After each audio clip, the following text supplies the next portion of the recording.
welcome to MySecurityTV and our Tech and Sec Weekly. My name is Chris Cubbage. I'm the Executive Editor with MySecurity Media, and today we're going to be joined by Dan Lohrmann and Shamane Tan. Brand new book launch from these two, Cyber Mayday and The Day After. And I will disclose early, we were the publishers of Shamane Tan's first book, Cyber Risk Leaders. So we will refer to that as well. But this is a leader's guide to preparing, managing and recovering from inevitable business disruptions. It's by Wiley as well in terms of the publishers. So this is definitely one to have a look at. So let's welcome Dan Lohrmann and Shamane Tan. Hi. Thanks very much for joining us. Oh, thank you so much for having us. Very good. And there's a lot here to unpack. And Shamane, we've worked together over the years a lot as well. So most of our audience will know you for sure.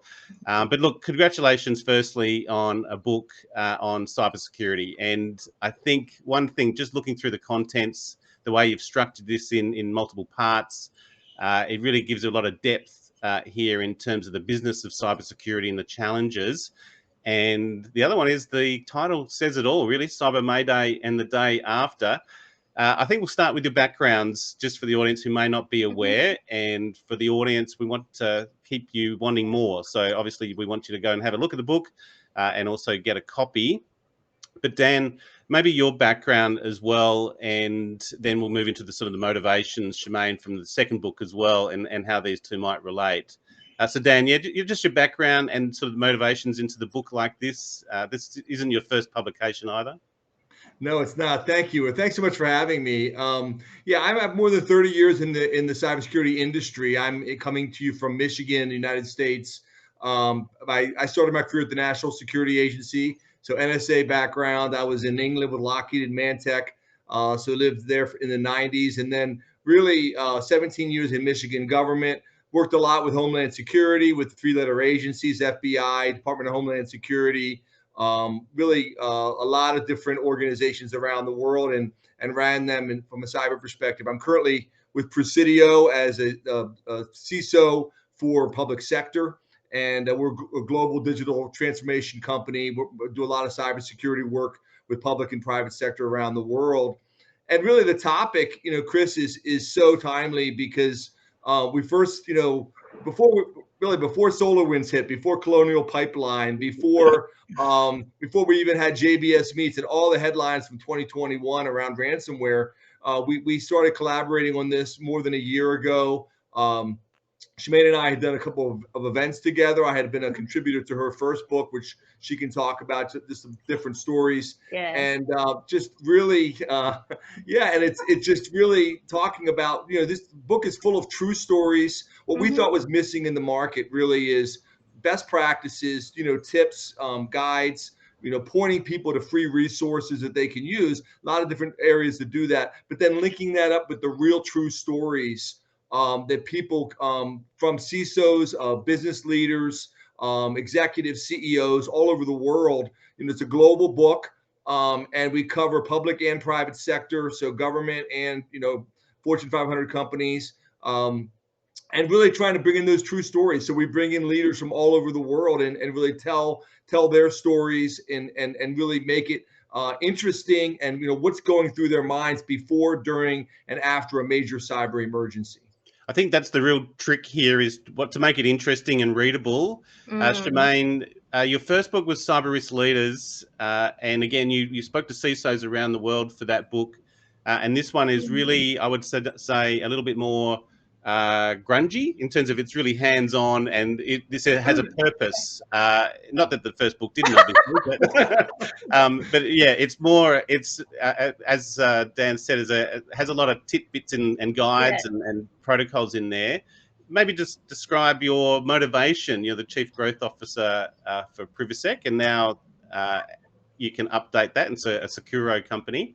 Right. Yeah, just the motivations for you, and maybe the differences in the two books that you can see as the author.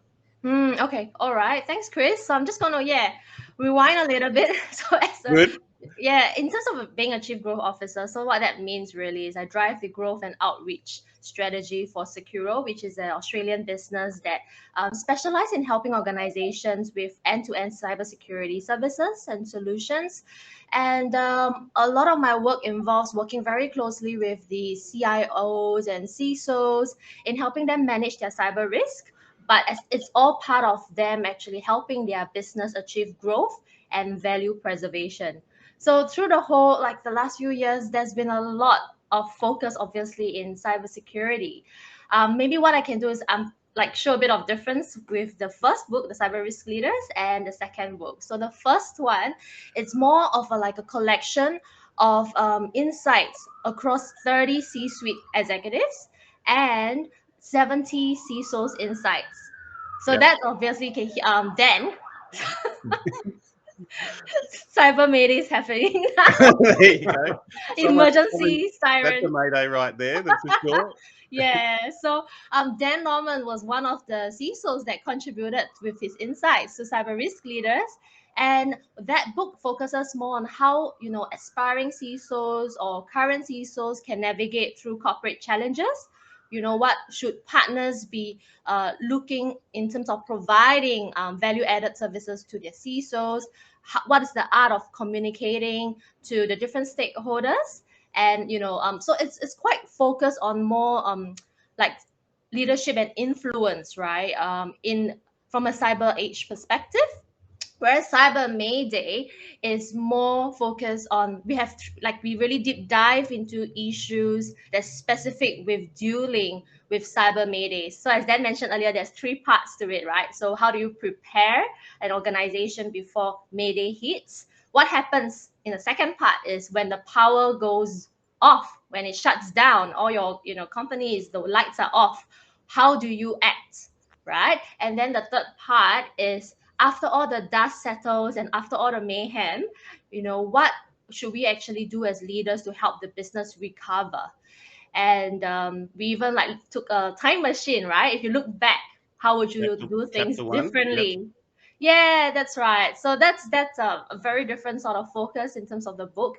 And I just want to share something really quick that I had one of my friends on a podcast recently called Vanessa McCampley, and she specialized in neuroscience of leadership.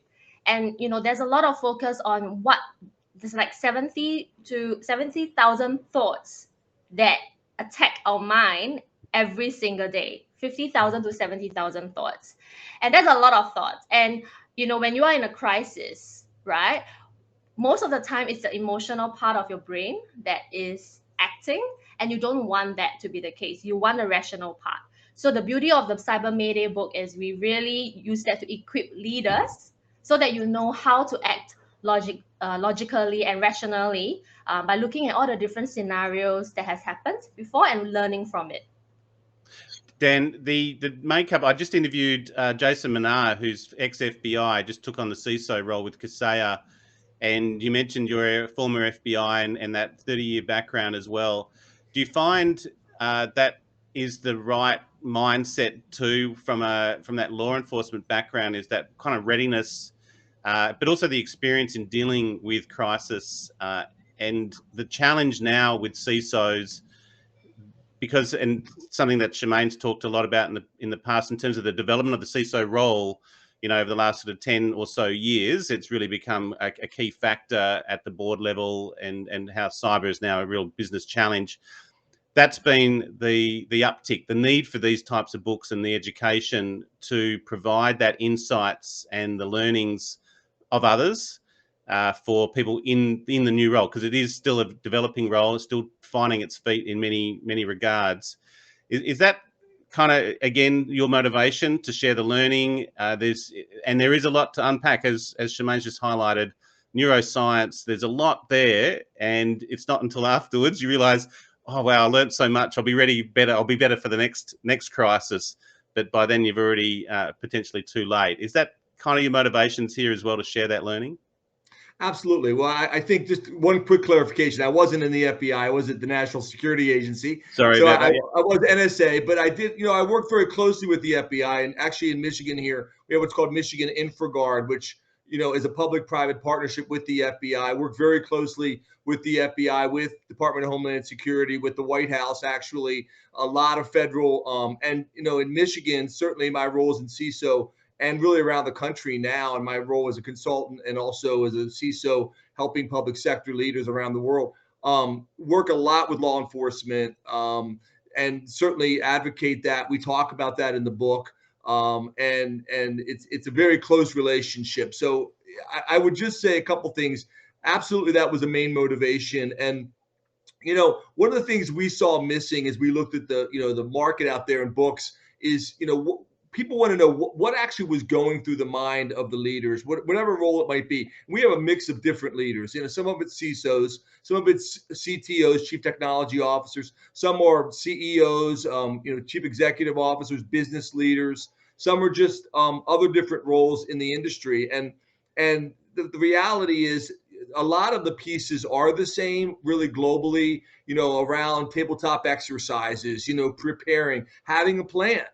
Up front, testing that plan, making sure it works, having good backups, the kinds of checklists that people see in a wide variety of different, ways around the world, of excellent different, checklists and things. And we reference there's a whole section at the back of the book that just, free resources, playbooks, different types of places you can go to build your action plans, the steps that need to be taken, etc. But I think the piece that's so hard for people is putting yourself in that situation, and actually what happens when the light, as Shamane was just saying, when the lights go off. And at the end of the book, chapter 11, probably my favorite chapter, but but there's a lot of great stories throughout the book. But it talks about lemons to lemonade. So taking all that you've learned. And it's not just all good stories. I mean, honestly, it's good, bad, and ugly. Some of the stories we tell are what people did wrong, problems they had, mistakes they made, things they wish they had done differently, things they wish someone had told them about before an emergency happened. And so we cover all kinds of topics, from cyber insurance to, the whole gamut of those different topics come up. But it's through the eyes of the leader who's in that situation, and what they can do and what they would do differently now that they've learned from the past. And maybe to clarify, when we say leader, and you mentioned CTO, CEO, CISO, is that how you've tried to create it so any of the C-suite or board members can pick it up, or those that are looking to advance their career in this as well? And maybe Shamane, Absolutely. Shamane, you talk to a lot of C-suite, right?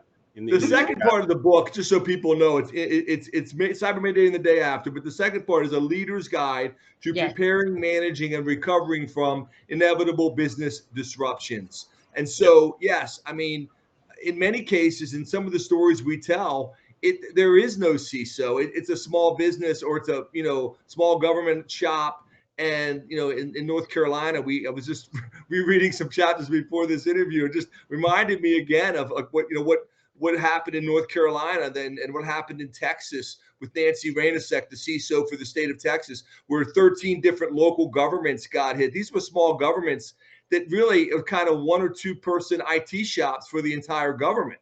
So, I mean, we don't always have, the person in charge may also be the person running the business, running the IT, and kind of, collecting the money, from people. So, I mean, in some cases, it's a small organization. Some cases it's larger. But yes, I mean, our goal is not just for the technology and cyber people or cybersecurity professionals, but really anybody in business who's a leader, practitioners, people who really are worried about this topic, not just of ransomware, but data breaches and cyber attacks. Shamane, we've done roundtables with you. You talked to a lot of CISOs, and we did some sessions, a couple of interviews on hypotheticals and, sort of the crisis simulation exercises and the takeaways. This is kind of, again, written for that. Are you seeing much uptake in those types of exercises as well? The scenario playing for crisis, and then maybe some of the takeaways you've been involved with that have been found their way into this book? That's a really good question, Chris. I would say it depends on the maturity level of the organization, and it also Got it. depends on the sector. So there are some companies, when they names, they're just starting only in their journey, so they're looking at all the basics first before thinking about having crisis simulations and running that with the whole team. But if I take an example, and one of the examples is featured in the book. So Yuval Ilus, who is the group CISO and CEO for Standard Chartered Bank, based in Singapore, but he looks after like 2,000 over employees. And what was interesting is that obviously as a bank, they are a lot more matured. So they've been running crisis management simulations with the team. But he was able to look at implementing something that's an additional add-on, right? And that's something called the near miss exercise. And what it looks like really is about they look at recent incidents that happened around the world, and they looked at, okay, if this is happening and if the bank is going to go through the same exact attack, what's going to happen? So they do role plays, and they would look at modeling the same incident in the bank environment itself. And then they will look at what's the response of the team going to be like. And that's where they really identify a lot more as well in terms of maybe processes gaps, areas of improvement, maybe things they need to work on, the controls or playbooks. And they found it to be really, really helpful in uplifting the entire cyber resilience of the whole bank when they do it side by side, running the crisis simulations as well as the near miss exercises. So that's a really good example of thinking ahead and going beyond a bit more. And that was the examples were shared in the book. I think it would be a good one, particularly if you're going to run a cyber simulation exercise, to share this book around to the team first, to read it before and after. I think there's a lot there, because even just some of the way, again, it's not just how it's structured, but some of the chapter, you've put a lot of effort into this book in terms of the chapter titles as well. One thing one takeaway I've got here is the Michigan Cyber Initiative. Maybe just talk, you're in Michigan there, Dan, and you're obviously talking from experience there on the Michigan Cyber Disruption Response Plan as well. Maybe just talk us through that, and hopefully that'll trigger some interest from the audience in finding out some more there. Yeah, thanks. No, and it's one of the things about cybersecurity in my career. I can tell you in my experience in government, but also in the private sector, it's almost like you keep reinventing things every every certain number of years, and it's always like, okay, how can you improve? How can you build a new strategy? So this goes back really about 10 years ago, in 2011, came in, we had a new governor. He had been former Gateway Computer CEO, Governor Rick Snyder. And so he had a background, and we had a pretty good security program. We won a lot of awards in security. We were actually fairly mature, but we wanted to take it to the next level. And so what we described in the book is the process of really building a plan and a strategy, and working with people from the Department of Homeland Security. At the time, it was Janet Napolitano, Secretary of the Department of Homeland Security, Howard Schmidt from the White House. People come in, and over the course of we describe the details in the book about how we built several things, like at the time Michigan Cyber Range, which was almost like a proving ground, a testing ground for cyber. Think of a gun range, or where you practice military range, but this was for practicing cyber in a lab environment. So we had literally set up a city where it was like a village, and you could practice hacking, and so really cyber ranges are probably have them now in Australia, but at the time it was kind of bleeding edge, and no one was really doing this except for the military in a top secret environment. So we created the Michigan Cyber Range, created the Michigan Cyber Civilian Corps. So what if we get overwhelmed where we couldn't have enough people to solve the cyber incidents and respond in the way we needed to? We could bring in people from the military National Guard, but also volunteers from the private sector that would train together, work together, be available, almost like a volunteer fire department for cybersecurity, that would come in And that turned out to be very successful. And we were the first state at the time to do the Michigan cyber disruption strategy. So people think about, okay, emergencies that businesses have faced for literally hundreds of years, like fires, floods, tornadoes.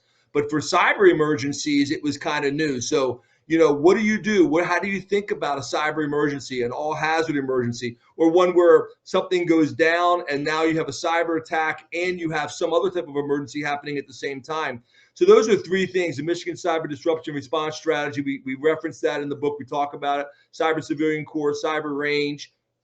And at the time that these were launched and how we thought about it, and the process that went into that was all bleeding edge. Nobody was doing these things. And really now I will tell you that like in the United States, almost every state has all three of those. So the point of also not just having those and having those in your basket, if you will, of tools, but also how do you think about the future? Because honestly, as we look forward as a world together in both the United States and Australia and other countries, really, this is a global book, Europe, Africa. You think about, where are we going to be in 2025? Where are we going to be in 2024? You've got to keep, where are things going, and constantly building that into your strategies, into your plans, and thinking ahead as the scenarios that Shamane was just talking about. And so really looking ahead with artificial intelligence, looking ahead with new forms of attacks that are happening now with ransomware and other types of attacks. And so the point is, it's not just the goal is not just to give you the answer, if you will, but also to talk to you about the processes that organizations need to be thinking about, of constantly improving, constantly updating your plans, because that's what the bad guys are doing. The bad actors are constantly changing their attacks, and they're constantly looking for ways to get into your networks. And so really we really wanted that to come across in the book, that this is not a one and done kind of thing. This is an ongoing process that organizations need to build into their culture. Well, look, it's your timing is perfect. We've mentioned Colonial Pipeline, SolarWinds. I mentioned Kaseya before. That was a sort of a highlight for 2021 as well. How's the book been received? I'm starting to see it pop up all in different places. It's now available, obviously, on Amazon as well. And again, I mentioned there's been a lot of effort put into this as well. What's the sort of the roadmap for you for 2022? Unfortunately, launching a book during a pandemic has also been a challenge for a lot of authors as well, but you stuck to your guns and got it out there. What's the plan for 2022, and where people can sort of start to meet you and get maybe a signed copy as well? And Shamane, I'll kick off to you. Oh, sorry, okay. Dan, I'm going to interrupt you, mate. I was actually going to go to Dan because this is really fresh. Right, it's not even in Australia yet. So I will let Dan explain a bit about how it's being received in the US, and I'll talk about the roadmaps in the rest of the world. Good work. Yeah, I was just going to mention. I was just going to say that because with the book just literally hit Amazon on the 16th. I mean, I've been quite frankly even giving Shamane a kind of weekly updates. It's been fantastic. I mean, just constantly people very interested. People asking about the book, both on social media, getting a lot of requests for different types of events and things. It is really hot off the press. It just literally shipped from warehouses in the U.S. Earlier in November, and it was only been on the market really 2 weeks. And it's been a great response throughout the United States. And I know in a lot of other countries, like, for example, England, it's not even going to be available till the beginning of January. I don't know when it's going to be available in Australia. So it is shipping globally, and it will be a global book in multiple languages. But Shamane can talk about Australia. Yes, so I've had lots of people, CISOs, CIOs, asking me, when is it coming out? We have pre-ordered it. So for those who have pre-ordered it around the world, you actually get it. There you go. Actually, I'm still waiting for my a whole box of them. I got a whole box of them right here. There you go. I saw that on LinkedIn, Dan, and Shamane doesn't even have a copy yet. I know. Oh. So I see it popping everywhere in the US, and all the CISOs are waving their book, taking photos, and I'm like, I'm one of the authors. I don't even have it yet. So it's coming in a couple of weeks for those who have pre-ordered months ago on Amazon. and then it will be in the local bookshops in DMOX in Australia in Feb. So it'll take a while, and then in Singapore as well, actually around end Jan or Feb. So in Kinokuniya and Times bookshops, Barnes and Noble, so all your local bookshops, it will be there. So we're all very excited, and it's really hot off the press. Well, look, all I can say is, having worked with you, Shamane, congratulations on it as well. You really have. You're a prolific worker.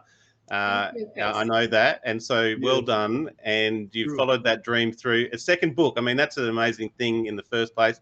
And I imagine I know you too well that you'll be tinkering away on potentially other chapter titles into the future as well. So unfortunately, you've set a scene you read here. my mind. How did you know there is a third one coming up?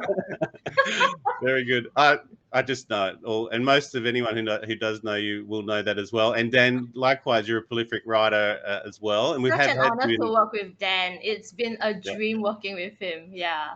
Very Likewise, good. Shamane's amazing. I'll tell you, I mean, even in the US, I'll say, I know you all have it in Australia. You're very fortunate because everyone in the USA loves Shamane as well. So she's amazing. And yeah, it's just been really a wonderful journey going through this and really learning so much through the process, and working with Shamane has been awesome. Well, you've also had the other challenge, maybe made easier by the pandemic, but no doubt you would have met up in person, no doubt, had the pandemic not been with us. But, you know, working between Australia and the US has also, I'm sure, been a challenge for you both. So it's just an extra layer that you've overcome in terms of those challenges. So well done. Unfortunately, it's not available here in Australia, but if you happen to be listening, you can go to Amazon, you can purchase it. But otherwise, watch out for Shamane Tan here in the Asia Pacific. And then you've got, Dan's got a box at home there in Michigan as well that you can get a hold of. So look, Dan Lohrmann and Shamane Tan, authors of Cyber Mayday, a leader's guide to preparing, managing and recovering from inevitable business disruptions. Thank you very much for joining us today on MySecTV. Thanks so much for having us. Chris. Thanks everyone tuning in. Thanks, Dan. Bye. Ciao.